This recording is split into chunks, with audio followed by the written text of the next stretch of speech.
اے پتر ہٹاتے نہیں وکدے، اے پتر ہٹاتے نہیں وکدے۔ دوستو، عمران خان کے جان سے پیارے دوست علی امین گنڈاپور کے والد صاحب کے جنازے میں عمران خان کی چند گھنٹوں کے لیے عدالت نے بہادر علی امین گنڈاپور کے والد صاحب امین اللہ فہیم گنڈاپور صاحب کے جنازے کے لیے عمران خان کو اجازت دے دی، جس کی وجہ سے اپنے مرشد عمران خان کا دیدار کرنے کے لیے ہزاروں کی تعداد میں لوگ پہنچ چکے ہیں۔ جیسا کہ آپ لوگ جانتے ہیں کہ بہادر علی امین گنڈاپور کے والد صاحب امین اللہ فہیم گنڈاپور صاحب، جو کہ مولانا طارق جمیل صاحب کے بھی استاد رہ چکے ہیں، دنیا فانی سے رخصت ہو چکے ہیں، ان کو عمران خان کے دوست امین گنڈاپور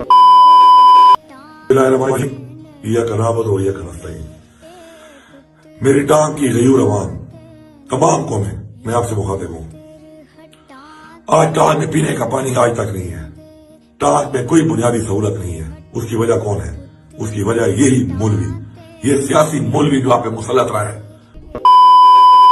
بھی والد کا درجہ دے چکے ہیں۔ اسی وجہ سے عمران خان بھی بہادر علی امین گنڈاپور کے والد صاحب امین اللہ فہیم گنڈاپور صاحب سے بے حد محبت اور عقیدت رکھتے تھے۔ ان کے انتقال نے جنرل آصف غفور کے ساتھ ساتھ خان صاحب کو بھی رونے پر مجبور کر دیا ہے۔ ان کے جنازے پر خان صاحب کو بے حد رنجیدہ دیکھا گیا ہے۔ عمران خان جنہیں سپریم کورٹ کے حکم کے باوجود دیگر کیسز میں جیل میں قید رکھا ہوا ہے، اور انہیں آج چند گھنٹے کے لیے اپنے دوست اور مرشد کے جنازے میں شرکت کی اجازت دی گئی ہے، جن کے دیدار کے لیے آج عوام کا جمع غفیر جمع ہوا تھا۔ ایک محب وطن لیڈر اسی قوم کی آزادی کی خاطر لازوال قربانیاں دے رہا ہے، جس کی سب سے بڑی گواہی آج جنرل غفور نے بھی بہادر علی امین گنڈاپور کے والد صاحب امین اللہ فہیم گنڈاپور صاحب جنازے پر عمران خان زندہ باد کا نعرہ لگاتے ہوئے دی ہے۔ دوستو، اس حوالے سے اپنی رائے کا اظہار کمنٹ سیکشن میں دیں۔ ویڈیو اچھی لگے تو لائک کریں اور اس چینل کو سبسکرائب کریں۔